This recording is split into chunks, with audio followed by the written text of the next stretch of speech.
Buenas tardes, amigos. Bienvenidos a nuestro programa Personas y Testimonios. Cada último domingo del año, la Iglesia Católica celebra el Día de la Sagrada Familia, así que estamos en las proximidades de esa fecha. Y hemos pensado que sería una buena oportunidad para hablar de la Sagrada Familia y también de la nuestra, y contemplar con qué luz la familia de Nazaret ilumina también a nuestra familia. Tenemos como invitado a una persona que ya ha estado aquí otra vez en nuestro programa, que es Francisco Rodríguez Muñoz, diácono permanente de la Iglesia Católica en nuestra diócesis de Sevilla y casado, jubilado ya. Padre, abuelo. Padre, abuelo, padre de familia, o sea que es una persona que está autorizada más que nadie a hablar de la familia, porque sabe de lo que habla. Así es que, bueno, le damos la bienvenida. Nos da mucha alegría de tenerte aquí otra vez, claro, Paco. Y a mí igual. Y sabemos que tú estás muy vinculado a Lora porque trabajaste un tiempo aquí en Lora. Y bueno, la gente que te conoció en aquella época pues también te respeta y te quiere. Así es que, bueno, vamos a disfrutar de ti unos minutos hablando de este tema. Estupendo. El Señor quiso que su familia fuera una familia normal y corriente, con padres, abuelos, primos, todo como la nuestra. ¿Qué significado crees tú que tiene para nosotros esa decisión del Señor de encarnarse en una familia normal? Esta fiesta que celebramos este fin de semana de la familia, esta fiesta se celebra siempre el domingo intermedio entre la Navidad y Año Nuevo. Pero cuando no coincide, porque por ejemplo Navidad sea un lunes y Año Nuevo coincida en un sábado, pues se celebra entonces el último domingo el domingo intermedio entre Navidad y Año Nuevo. Como este año. Como este año, pero si no coincide, porque Navidad puede caer el lunes y Año Nuevo en sábado, pues se celebra el día 30. La Iglesia tiene fijado ese día cuando no cae en domingo. Ah, pues mira, ¿sabes? eso no lo sabía yo. Sí. Entonces, la familia de hoy ha experimentado un cambio generacional muy profundo. La sociedad en sí ha roto el molde de los cambios tradicionales y vivimos una sociedad multicultural, aconfesional y laicista, donde el concepto de la familia tradicional compuesta por el padre, la madre y los hijos ha cambiado por otros moldes diferentes.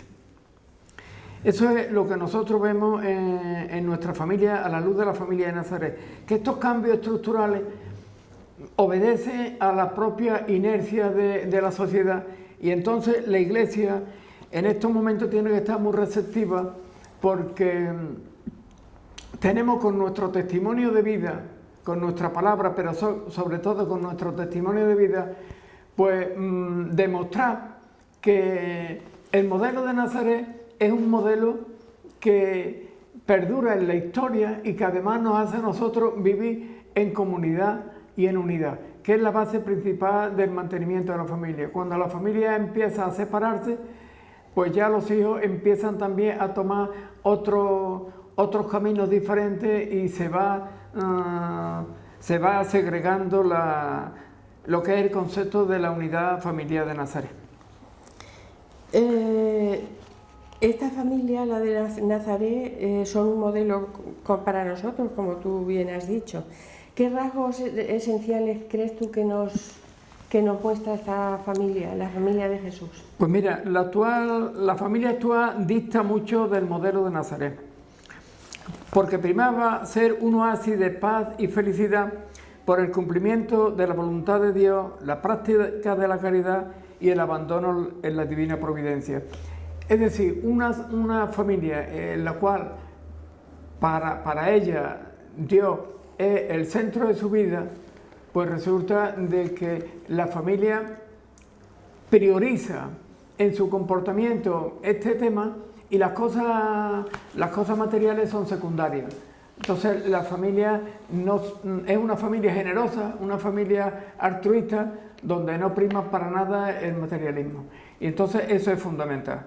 Hoy la sociedad está fundada en el consumo, el materialismo, la frivolidad, la adoración del cuerpo como propiedad personal, donde los valores los pone el mercado, los bancos, las entidades financieras, y que nos esclaviza porque vivimos para ser esclavos y no libres como quiere Dios.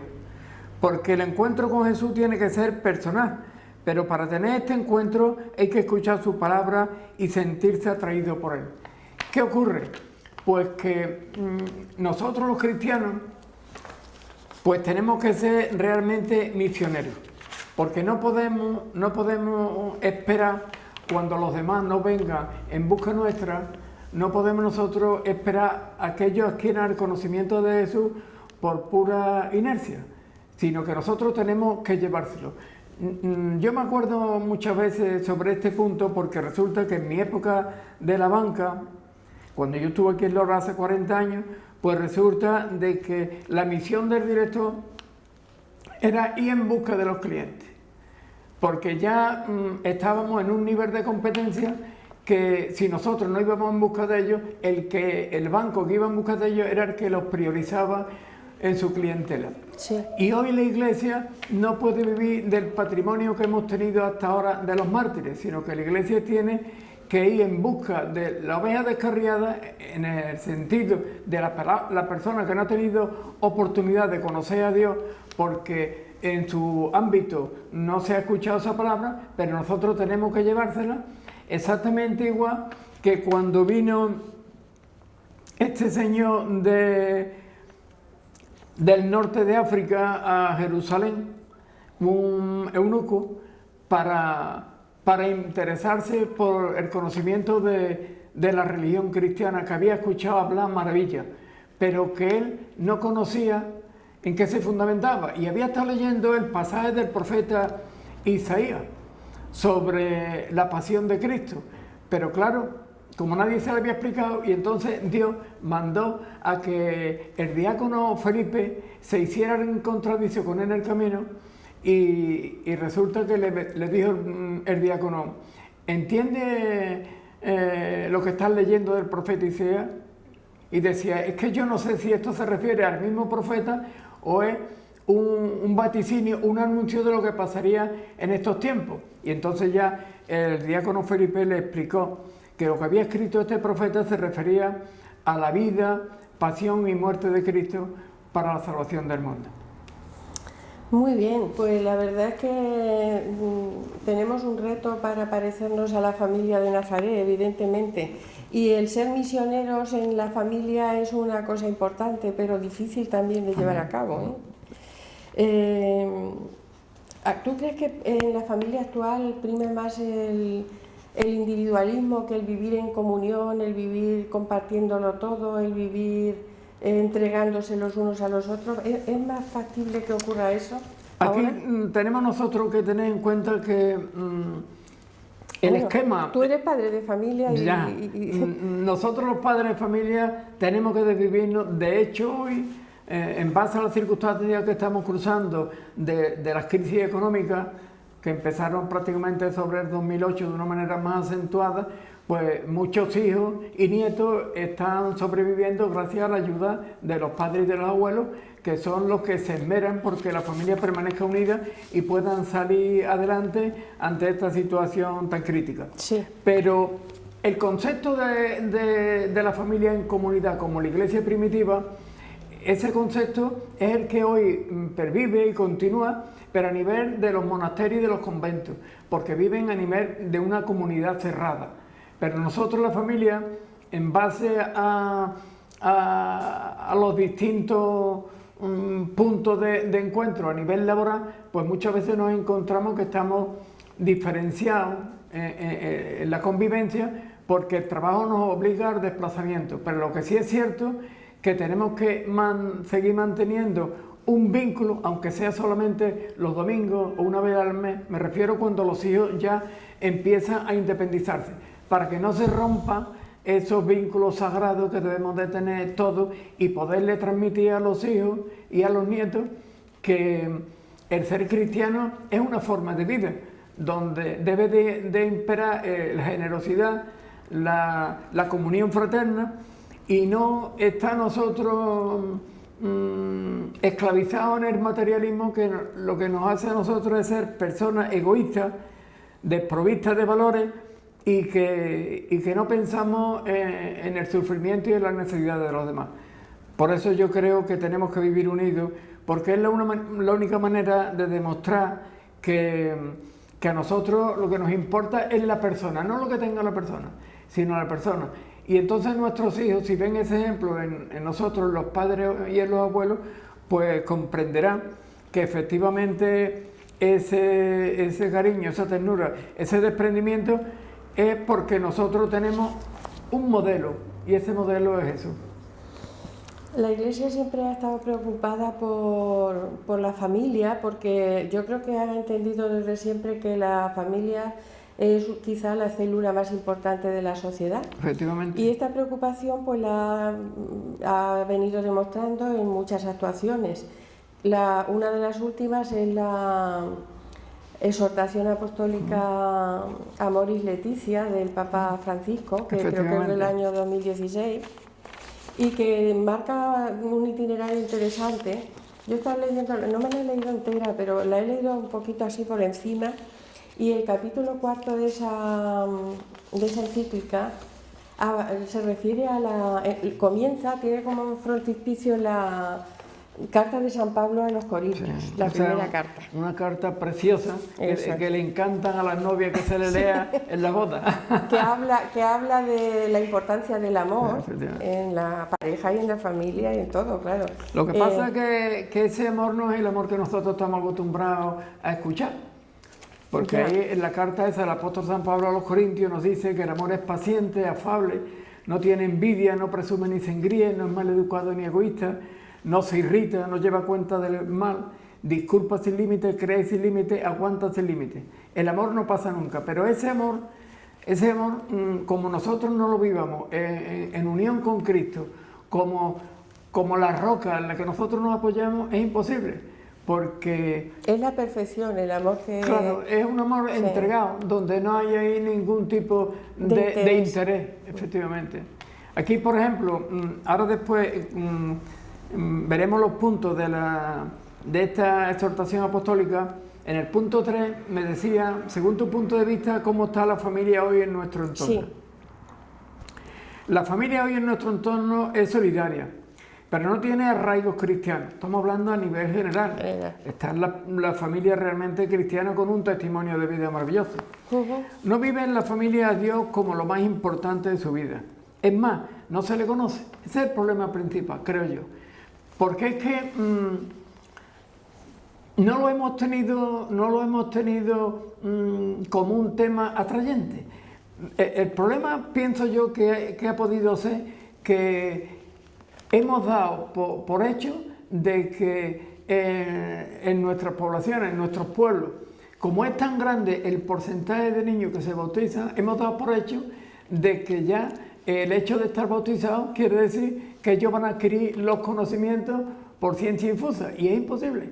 Como la familia no mantenga una comunión constante con la iglesia, donde escuchan la palabra de Dios en comunidad el domingo, que es el día en que Cristo resucitó y que nosotros los cristianos estamos obligados a permanecer unidos en ese día tan importante para la vida del cristiano, y no participemos de la escucha de la palabra y del pan partido, es decir, de la comunión, pues nos vamos enfriando y sin querer, cuando nos damos cuenta, nos estamos apartando de la iglesia. Y es que no se conoce. Entonces, es un porcentaje mínimo los que tienen su vida fundada en Cristo como su valor absoluto. Porque al final, queramos o no, nos vamos a encontrar con Él y nos va a preguntar, ¿qué has hecho con tu vida? Ese es el tema que no nos cuestionamos nosotros mientras vivimos. Que al final, queramos o no queramos, nos vamos a encontrar con Él. Y entonces nos dirá, yo entregué mi vida por ti, para que viviera con sentido y dignidad, como creado a imagen y semejanza de Dios. ¿Y tú qué has hecho? Esa es la pregunta que a nosotros nos tiene de alguna manera que cuestionar y que tenemos nosotros que meditar. Le puede responder, nunca te he visto. Y nos dirá, yo estaba en los desheredados del mundo, en los hambrientos, en los enfermos, los emigrantes, los drogadictos, los refugiados, los ancianos y todas aquellas personas que estaban esperando una mano amiga. Sí, eso es lo que creemos que va a pasar. Pero claro, las personas que están, como tú dices, se han enfriado porque no han tenido, recibieron el bautismo, pero no han tenido una formación continuada, ni han tenido una participación en sacramentos, ni en ninguna cosa. Yo creo que ni se plantean eso. No se lo plantean, seguro. Por eso resulta de que en el último domingo generalmente el último domingo del tiempo ordinario, antes de comenzar el Adviento, el Evangelio que se lee es el juicio final. Y entonces en el juicio final... ¿El de Mateo 25? Sí, en el juicio final, cuando el rey hace el encuentro con estos personajes, les dice, pasa bendito de mi Padre, porque tuve hambre y me diste de comer, tuve sed y me diste de beber, enfermo y me visitaste, en la cárcel y fuiste a verme. Y esta persona sorprendida le dirá, pero Señor, si yo no te he visto nunca, ¿cómo me dices eso? Cada vez que lo hiciste con alguien que lo necesitaba, lo hiciste conmigo. Y ahí en este evangelio resulta que no hay ningún tinte religioso en este juicio, en este examen. Pero ¿qué ocurre? Pues que para todas estas personas que no han tenido la oportunidad de conocer a Dios, pero tienen un corazón generoso y bueno, pues Dios lo que va a valorar es su entrega por los más desfavorecidos. Sí. En cambio, la persona que desde su libertad y desde su conocimiento rechace el amor al prójimo, que es el amor a Dios, pues resulta de que ellos mismos se van cerrando las puertas. No es que Dios les cierre las puertas, sino que somos nosotros los que no nos interesa a Dios. También es cierto que una vez que termina la primera comunión, que es un paso importante en la edad esta de los niños, con 8, 9, 10 años, como sabéis, se incrementó el periodo un año más, el año de discernimiento, y después primero y segundo, y después se ha abierto la posibilidad de las catequesis de confirmación para los adultos, por ese lazo de tiempo que hay tan grande desde la primera comunión hasta la adultez, que las personas desaparecen de la vida de la Iglesia. Realmente no tienen... la formación se interrumpió. Pero se interrumpió, he puesto yo aquí, porque sus padres ya no lo llevan y las ofertas de la televisión, la play, el deporte y los juegos los atrapan. Y entonces esta criaturita pues se encuentra de que como para sus padres no es interesante esa vinculación con Jesús Salvador, pues ellos no tienen capacidad para valorarlo. Cuando tienen capacidad para valorarlo, se encuentran atrapados por estos lazos y cadenas de la vida y no se dan cuenta que aquí estamos de paso, que somos ciudadanos del cielo, y si nosotros aquí en esta vida no damos un testimonio del amor de Dios que ha llegado hasta el extremo de morir en la cruz para canjear la imposibilidad que teníamos las personas de salvarnos porque estábamos totalmente alejados de Dios, y Dios ha querido mandar a su Hijo para hacer este trueque, pues resulta de que nos pasamos la vida tratando de poner en los escalones de la vida como prioridad el consumo, el acaparar patrimonio, el destacar, pero y la grandeza de darse, de ayudarse y de crear a las personas como personas. Que es lo que realmente realiza el ser humano, claro. Todo eso, claro. Es que los demás te dejan un vacío que después te encuentras solo en la vida. Así es.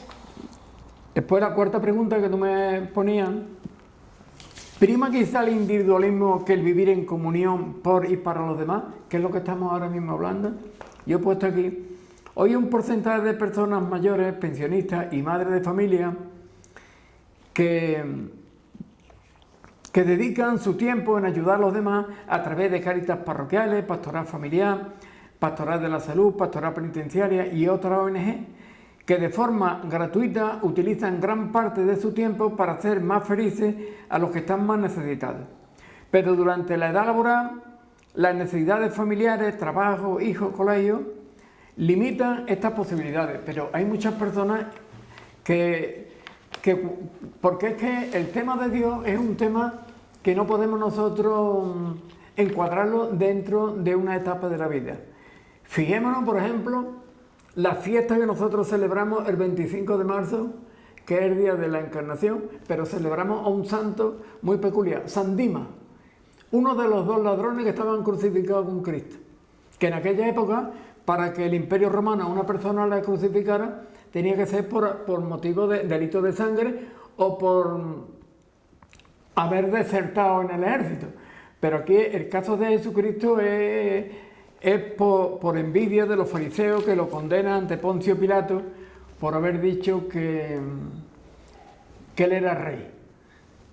Pero este San Dimas, que era una persona que estaba allí para ajusticiado, clavado en la cruz, dicen evangelios apócrifos que puede ser que en ese momento tan crucial de su vida se acordase de lo que le había dicho su madre de pequeño, que había que perdonar, que había que ser generoso, que había que compartir, que había que ser bueno en la vida. Y en ese momento último, cuando estaba ya a punto de morir, se acordó de esos consejos de su madre y resulta que le robó el corazón a Jesús y le dijo... El personaje este es el buen ladrón, el que popularmente conocemos por el buen ladrón, San Dimas. Y le robó el corazón a Jesús y Jesús le dijo, hoy mismo estará conmigo en el paraíso.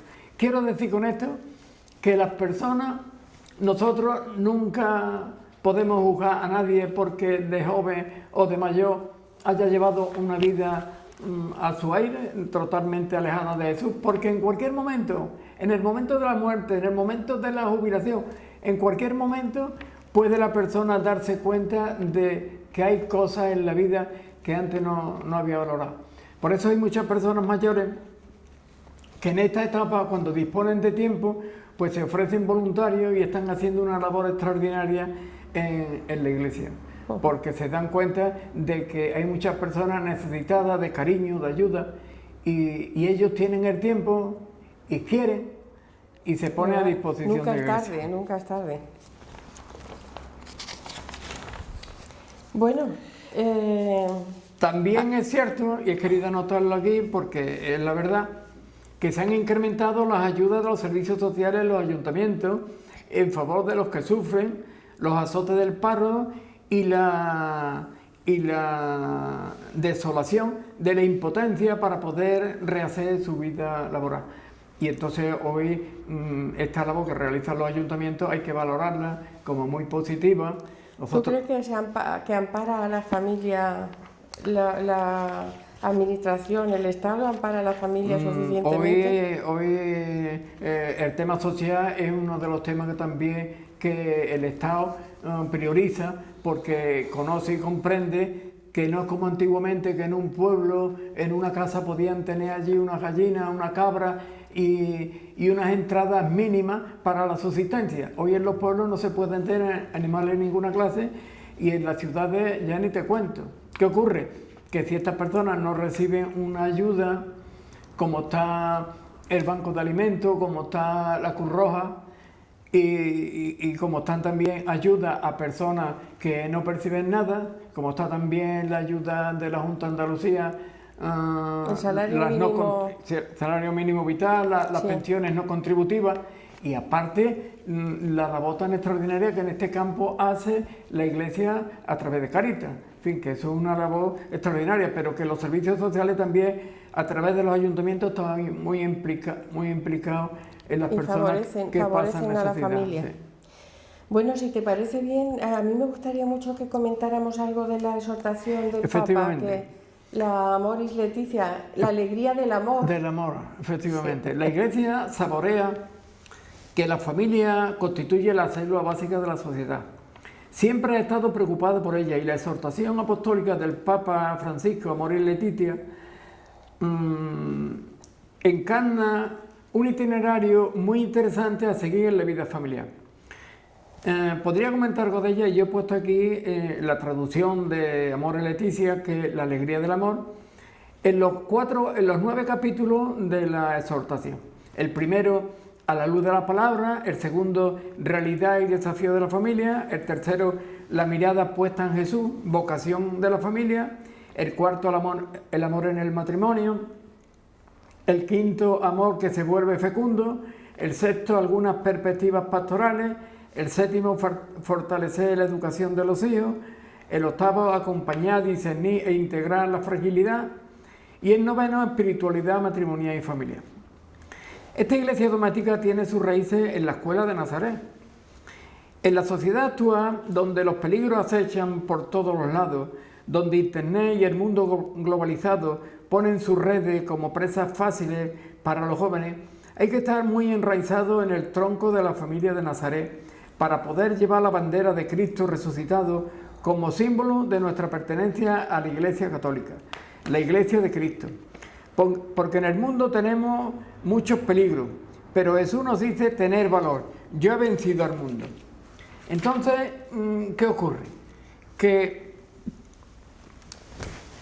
para llevar a cabo la exhortación apostólica del Papa Francisco, Amor y Leticia, como uno no esté dentro del organigrama de la Iglesia, como uno no esté dentro de la Iglesia en el sentido de querer uno profundizar en esa exhortación, es muy difícil para una persona que lo que se está potenciando todos los días en la televisión es el triunfo, el pelotazo, el ganar dinero, el tener un buen coche, el tener el chalet en la playa.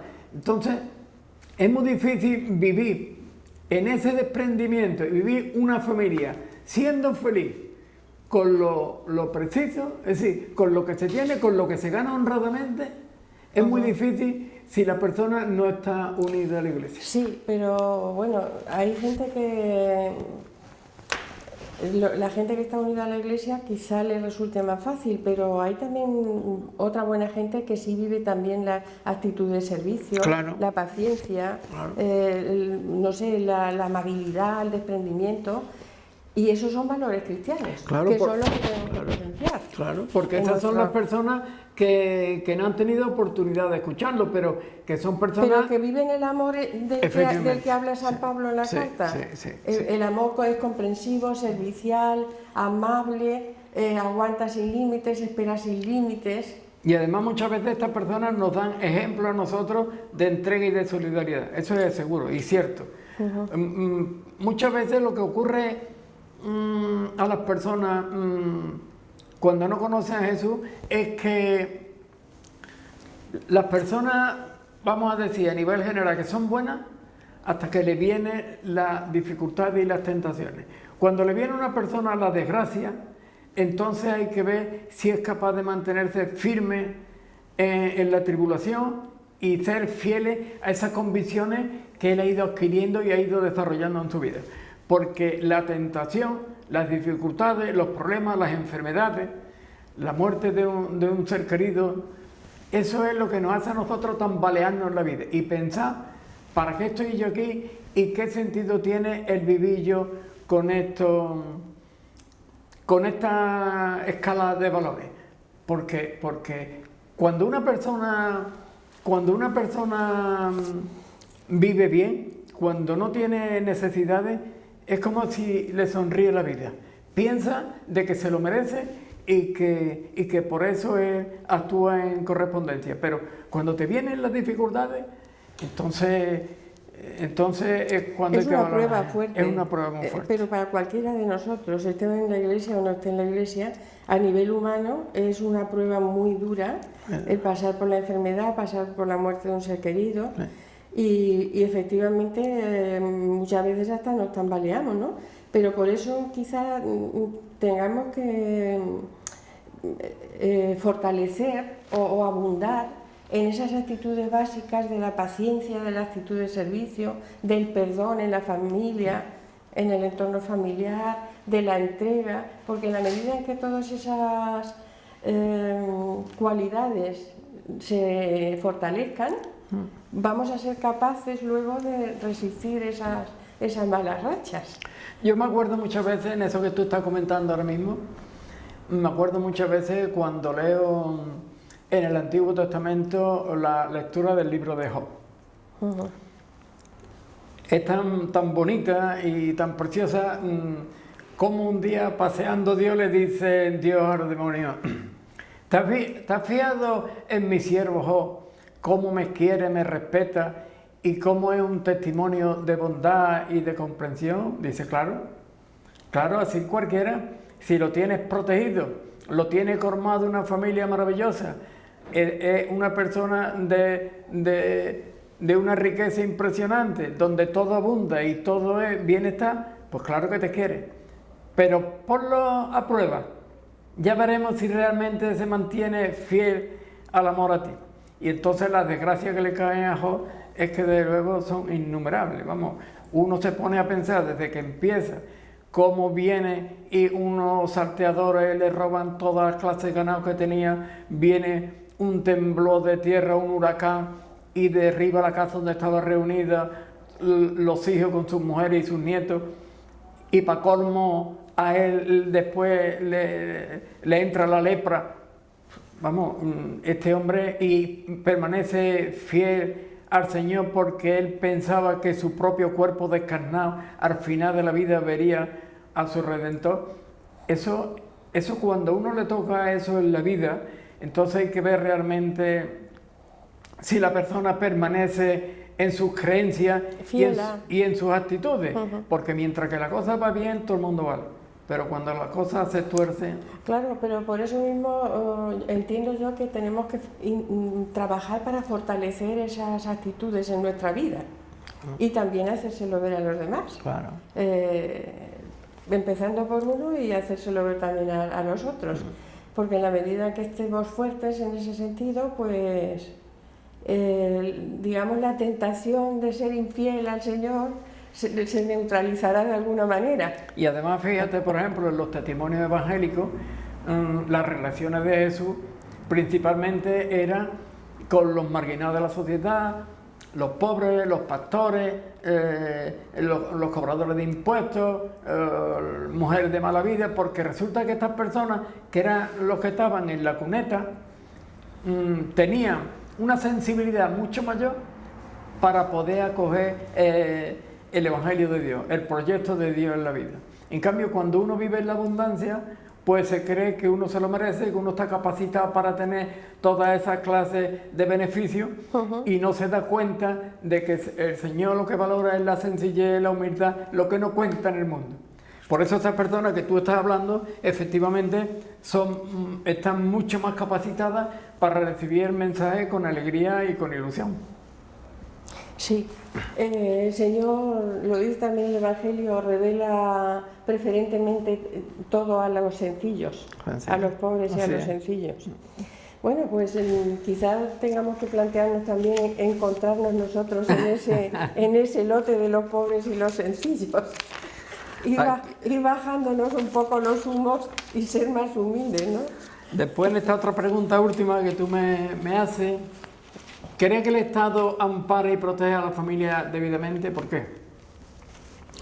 Tenemos que tener presente que vivimos en un Estado aconfesional, donde conviven diferentes religiones desde la libertad religiosa.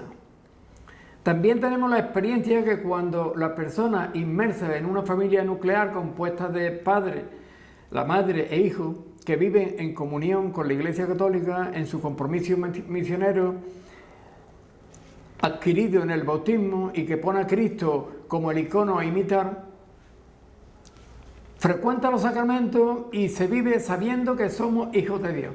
Esto es una cosa muy importante porque cuando uno esto lo madura y lo medita en su vida, hijo de Dios, eso es para potenciar realmente el orgullo, el ser hijo de Dios. Nosotros hoy día realizamos muchísimas actividades con diferentes tipos de orgullo, pero son orgullos caducos que finalizan con la vida de la persona. Humanos. Pero el ser hijo de Dios, sabiendo que para Dios no hay nada imposible y que Él nos ha dicho, voy a prepararos sitio y cuando vaya a preparar sitio vendré por vosotros para que donde esté yo estéis también vosotros. Eso es realmente para flipar, de alegría, de ilusión, de esperanza. Y entonces yo he puesto aquí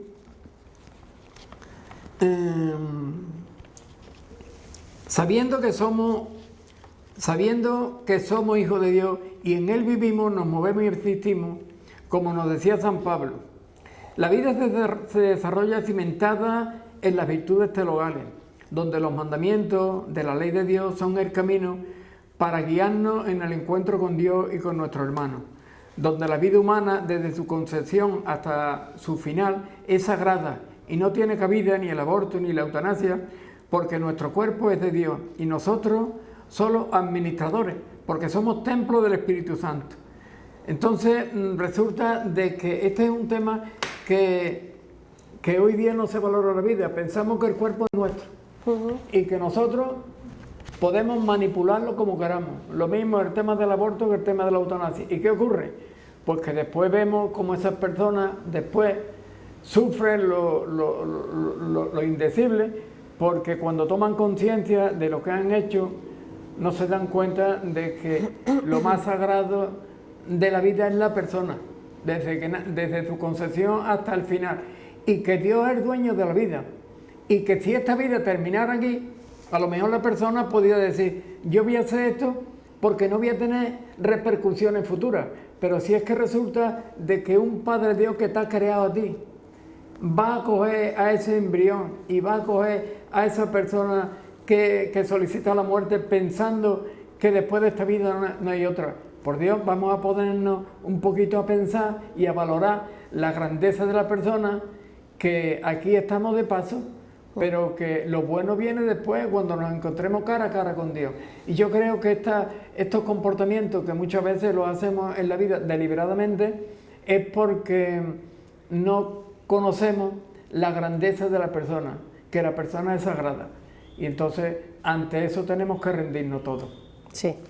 O sea que el Estado apoya a la familia en algunos aspectos, como puede ser la economía y las ayudas sociales y eso, pero luego en cosas importantes que afectan a lo más sagrado del ser, como es el tema de la concepción libre y el tema de la vida al final de la misma, el de la eutanasia, vamos.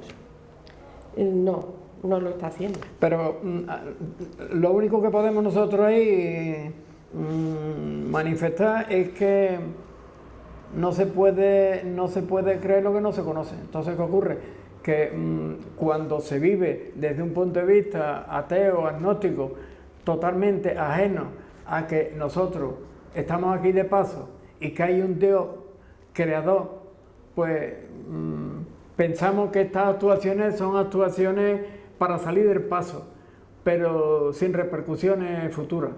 Y entonces yo pienso que muchas veces cuando la persona solicita cualquier comportamiento de esto es porque no es consciente de lo que hace. En un momento determinado una persona toma una decisión, pero